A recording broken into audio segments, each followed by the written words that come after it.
Okay, let's get to the spiritual life message today. Let me put this up out of the way here.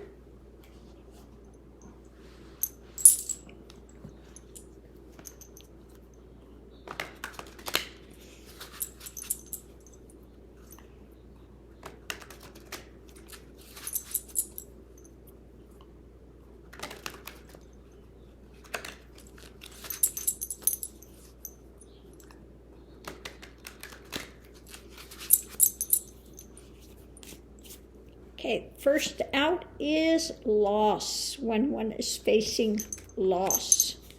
And we've all been there. And the other one is out is fairy tale. Loss and fairy tales. So let's see what it's going to give us about loss and fairy tales today.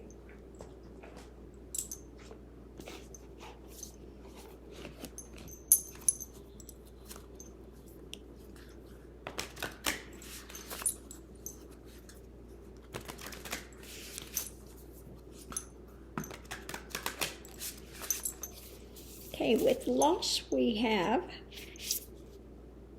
debilitated, discomfort. Well, that makes sense, doesn't it? Debilitated and discomfort. It's the first time that one's come up, and I've had this deck, and you know, it's amazing when that happens. You get some of the same ones that come up all the time, and then all of a sudden out of blue you get one that you haven't seen. Under fairy tale, we have ninth house, exploration. Okay.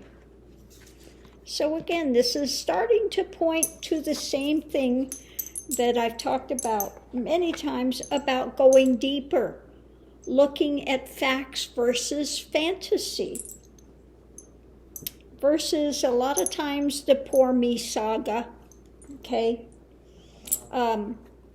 Or going the other direction, trying to make it into something in being,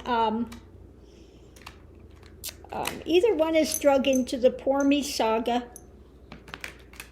or it's trying to be in denial and projecting something out, some fairy tale.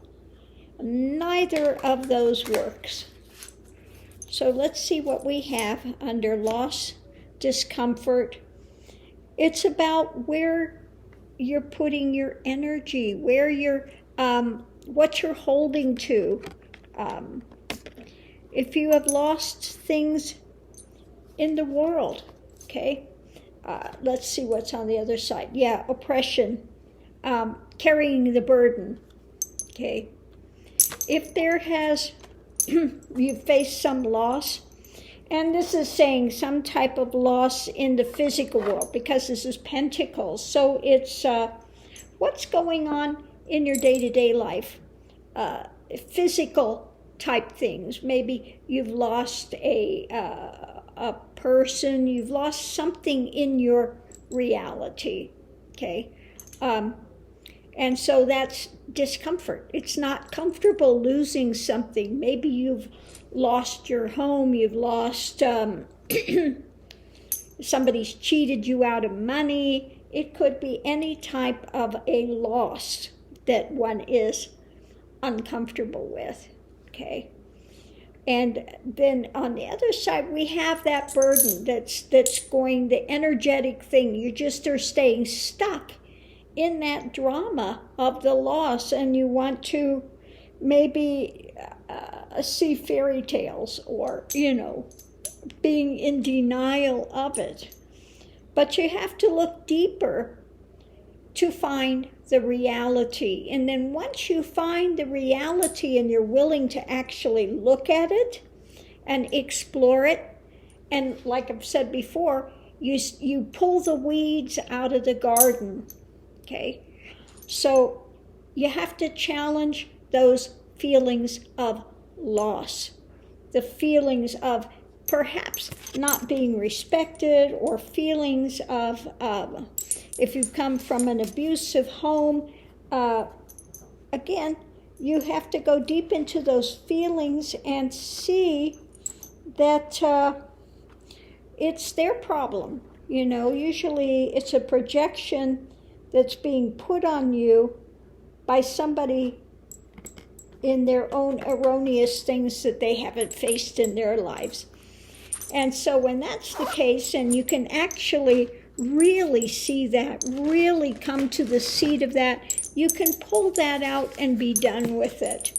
You leave them to their own devices and say, you know, if they're telling you you're not pretty enough, or you're stupid, or you're whatever it is, we don't love you, you're, you know, whatever drama and hate they're putting out there, you could see it for what it is. It's not about you, it's about their own failings. And then you can release it and let go of it and say, okay, had nothing to do really with me. Especially if you've gone through these types of abuses, you know, in a marriage, or these types of abuses as a child especially, had nothing to do with you as a child. It had to do with their own failings. So once you can see that, you can let go of it and move forward in your life. So thanks for tuning in, Love and Light. See you online.